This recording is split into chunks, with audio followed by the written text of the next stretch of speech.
Olá, estimados irmãos, em nome do nosso amado Salvador Jesus, com o auxílio do Santo e Bom Espírito, vamos dar continuidade aos estudos da nossa lição, a lição 12, que traz evangelismo prático. E nessa segunda-feira vamos estar estudando o tópico testemunhando em outros idiomas. Perguntar: o que o apóstolo declara sobre o verdadeiro dom de falar em outros idiomas? E como isso aplica hoje?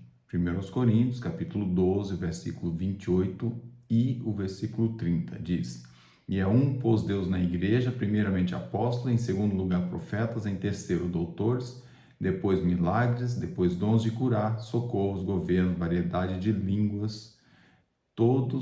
Tem todos o dom de curar? Pergunta. Falam todos diversas línguas? Outra pergunta. Interpretam todos? Então fica aqui uma questão.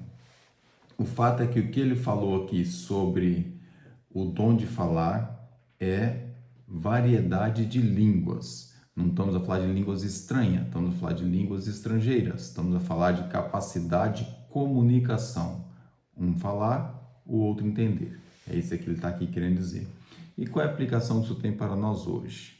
Vamos ler o que a Pena Inspirada fala, Obreiros Evangélicos, página 82 e 83. Diz o seguinte: há entre nós pessoas que poderiam se qualificar para proclamar a verdade a outras nações sem precisar enfrentar o esforço e a demora de aprender um novo idioma. Na igreja primitiva, os missionários foram miraculosamente dotados com conhecimento dos idiomas nos quais foram chamados a pregar as insondáveis riquezas de Cristo. E se Deus se dispôs a ajudar seus servos naquela forma no passado, podemos duvidar que sua bênção repousará sobre nosso esforço para preparar aqueles que já dominam naturalmente outros idiomas e que, com devido encorajamento, poderiam levar seus compatriotas a mensagem de verdade? Teríamos hoje mais obreiros em campo missionário no exterior se os que se alistaram nessas missões tivessem aproveitado cada talento ao seu alcance. Em alguns casos, talvez seja necessário que os jovens aprendam novos idiomas. Isso pode ser feito com maior êxito por meio do convívio com o povo e local e da dedicação diária ao estudo do idioma. Essa etapa, no entanto, deve ser considerada apenas como preparação indispensável para a educação de nativos do próprio campo missionário que, com treinamentos adequados, podem se tornar obreiros. Por isso, é essencial exortar e convencer os jovens para que possam falar com pessoas de diferentes nacionalidades na língua materna deles. Então, nós vemos aqui algum aspecto.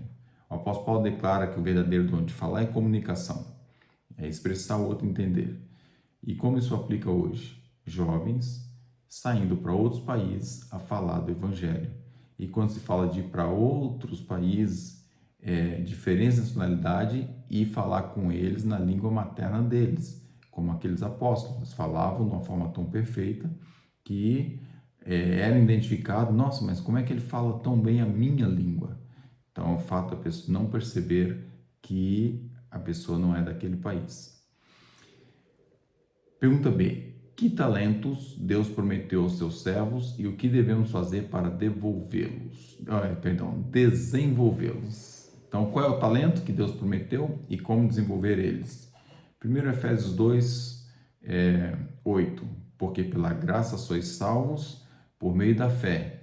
Isso não vem de vós. É dom de Deus. Então, temos que ter sempre em mente que a nossa capacidade de fazer coisas boas, nossa capacidade de até de falar, de expressar e mesmo falar outras línguas, desenvolver qualquer talento que seja, é dom único e exclusivamente de Deus. Então, nós usamos a nossa sabedoria, usamos a nossa capacidade, a inteligência que nos foi dada, mas Deus é que traz o dom, Ele é que aperfeiçoa isso em nós. O apóstolo Paulo, na primeira carta aos Coríntios, capítulo 12, de 7 até o 11, ele também traz: mas a manifestação do Espírito é dada a cada um para o que for útil, algo útil. Ou seja, quando se trata de falar em línguas, tem que ser uma fala que vai ser útil para alguma coisa. Alguém vai ouvir, vai entender e vai ser de uma utilidade. Porque Porque a um, pelo Espírito, é dada a palavra de sabedoria, a outro, pelo mesmo Espírito, a palavra da ciência, a outro, pelo mesmo Espírito, a fé, a outro, pelo mesmo Espírito, os dons de curar, a outra, a operação de maravilhas, a outra, profecia, a outra, o dom de discernir os Espíritos, e a outra, variedade de línguas, e a outra, a interpretação das línguas.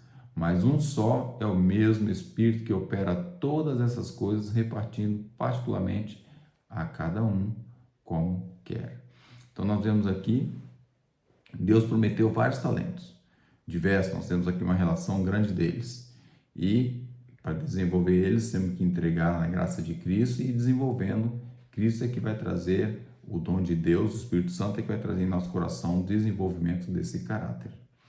O Desejado a Todas as Nações, página dos 823, traz duas frases interessantes. Nem todo dom é concedido a cada crente, mas a palavra promete os dons do Espírito a todo fiel, conforme a necessidade, atenção, conforme a necessidade para a obra do Senhor.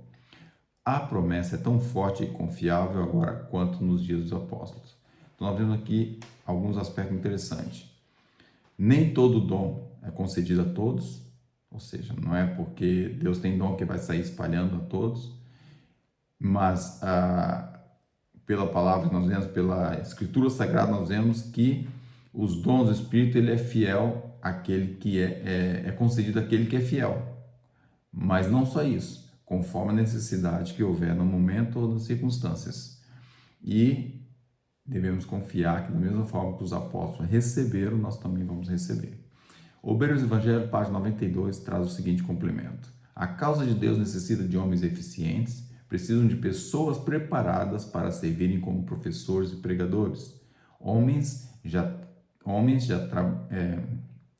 trabalharam com um certo sucesso sem terem recebido muita instrução escolar ou acadêmica, mas teriam alcançado um êxito ainda maior, seriam obreiros mais eficazes se logo início tivesse adquirido disciplina mental.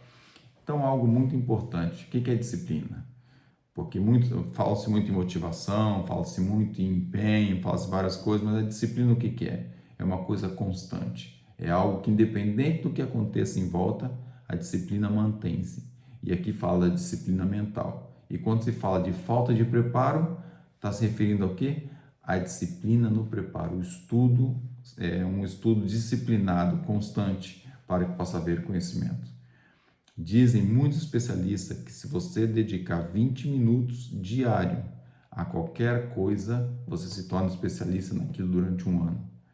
Imagine se nós tirássemos 20 minutos onde nós focássemos nas Escrituras Sagradas para dedicar ao aprendizado de algo. O Espírito Santo trabalharia, seríamos especialistas nesse assunto, nessa área, ou no mínimo tornaríamos cristãos mais eficazes, obreiros mais eficazes, faríamos um trabalho excepcional para ganhar almas. Então, fica aqui a dica para podermos, então, lembrar da necessidade de testemunhar em outros idiomas. Hoje, se nós quisermos propor a Deus, Senhor, quero aprender a falar mandarim, quero ir lá pregar para os chineses, vou me dedicar, peço a tua bênção e a unção do Espírito Santo para isso. Irmãos, com toda certeza Deus vai abrir as portas. Se for da vontade dele e ele quer que a palavra seja espalhada pelo mundo todo, qualquer idioma que um de nós quisermos aprender para a dedicação da causa do Mestre, o Espírito Santo vai prover muito rápido aquilo que é preciso. Então, irmãos, vamos confiar que Deus nos abençoe em Deus a graça para que possamos realmente nos dedicar a fazer o trabalho missionário e estar preparado para receber a chuva serôdia. Eles receberam chuva temporã e fizeram um trabalho extraordinário em vários aspectos. Mas muitos dons estão disponíveis para nós hoje através do Espírito Santo, através da graça de Cristo. Nós temos que fazer a nossa parte, o nosso trabalho, nos empenhar em algo e o Espírito Santo irá nos conceder a graça através de Jesus Cristo. Que Deus nos abençoe e nos ajude a desenvolver cada um de nós o nosso talento. Amém.